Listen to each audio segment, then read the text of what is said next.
One of the biggest questions we get asked is, how does our club get younger members? However, we often don't do a very good job of defining what younger means and why we want these members. It's about more than just replacing our aging members or turning over the club's work. It's about keeping our ideas fresh and our mission relevant.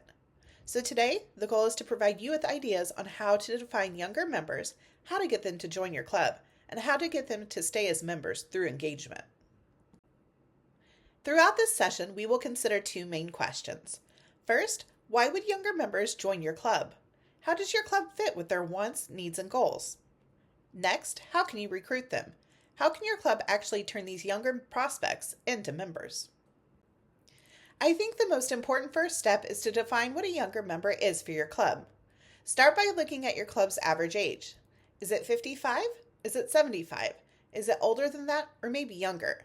Now think, do you really want 20 to 30-year-olds, perhaps straight out of college, joining your club?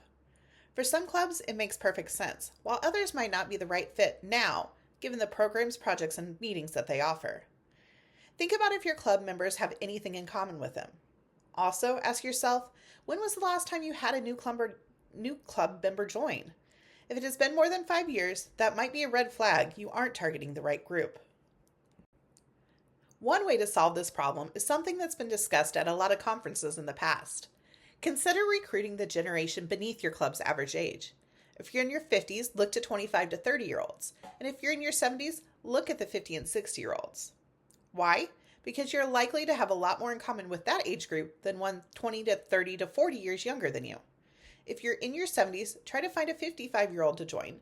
You might be members of the same golf club or at similar points in your career, meaning closer to retirement. When thinking about your own club, what would younger look like for you, and what age group would you like to target?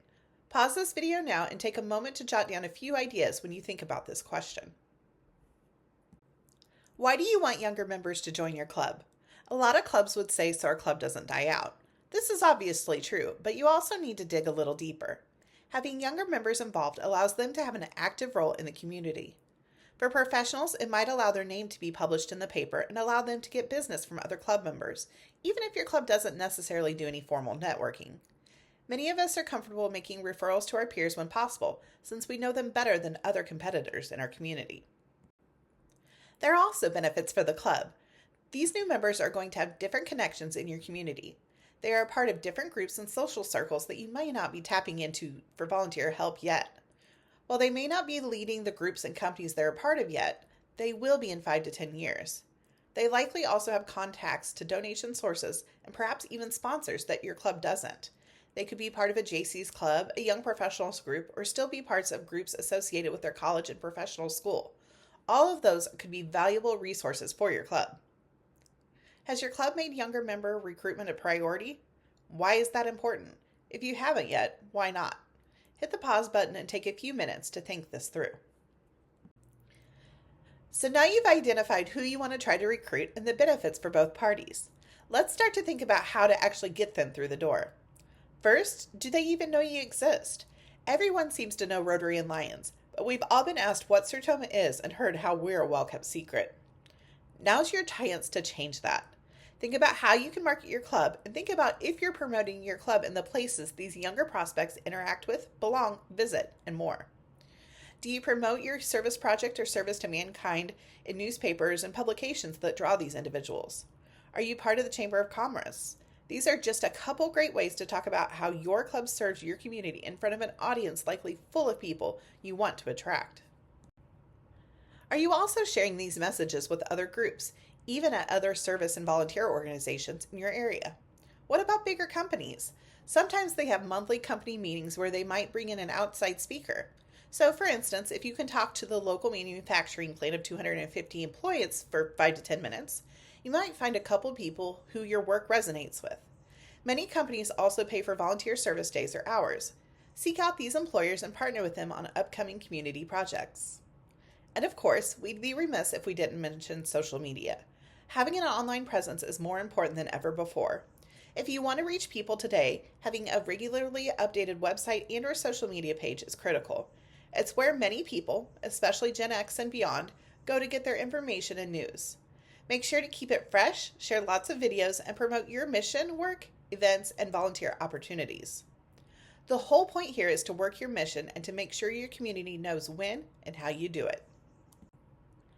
Now let's think about club meetings. Between work and family commitments, traditional meetings are not always a fit for people in their 30s, 40s, and 50s. How can we make our meetings more accommodating and inclusive? Let's think about time, place, and style. Is your meeting at a time and place that young professionals can attend? Many of our clubs meet at noon on a weekday, but as you can guess, many professionals have business appointments over the noon hour. Do you meet in a hard-to-find location or one across town from the major business hub? If it takes your club members 15 to 20 minutes each way to get to a meeting and you meet for an hour, you're asking for an hour and a half or more during a workday. That simply might not be allowed. And if you're wanting to bring in younger members, can you switch your meeting time to a breakfast meetup or an after-work happy hour? Even if you only do it once or twice a month as an alternative to your traditional lunch meeting, you might have some younger members who can make these meetings and get involved. Are you a club that includes meal costs in your dues? You might be penalizing potential and current club members who can only make a meeting a month. Consider offering a non-meals dues option. We know many clubs use the paying but non-attending members to subsidize some of these costs, but ultimately, are those club members simply going to quit? It's something to think about. And finally, why should anyone come to your meeting? What are they getting out of it? If you spend 10 minutes reading your minutes, you're wasting everyone's time. Email them to the club or post them online and be done with it. Do you bring in outside speakers to explain what's going on in the community? What's the point of your meeting? If it's all business and no fun, if you're just checking off to-do boxes like you've always done, if you're missing out on ways to put your mission into what you're doing, you're probably doing it wrong. What are some things your club has done or could do to recruit younger members? Is there anything your club needs to change? I would encourage you to pause the video now to jot down these 2 questions. You can brainstorm now or later with your club to see if there are changes that you can make to improve the experience for potential members and maybe even the ones you already have. Our final piece of advice today is to work your network. When we say that, we don't just mean the people you know, but also the people they know. We're all leaders in our community. We have connections to people. Leverage those connections. When someone retires from a business and their kid or someone else takes over, go talk to them. Invite them to a meeting, volunteer project, or upcoming event. Thank them for being a part of your community. Show them what your club does for that same community and how they and their business can be involved.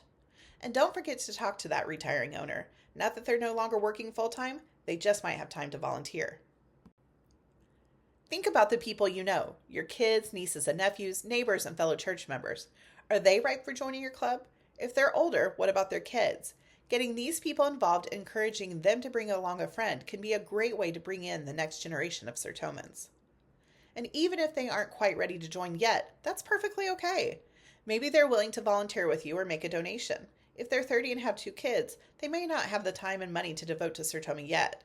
But once they get to 40 and those kids are in middle school, they just might have more time and can participate further with the club or bring their kids along to help out.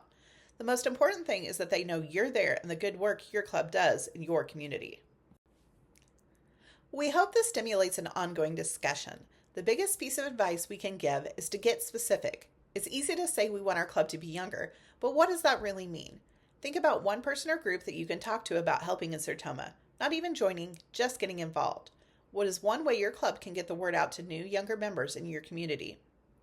We would like to thank Chris Huether of the Alexandria Sertoma Club for his help in developing this program. Please check out the links on the screen to access additional resources from Sertoma.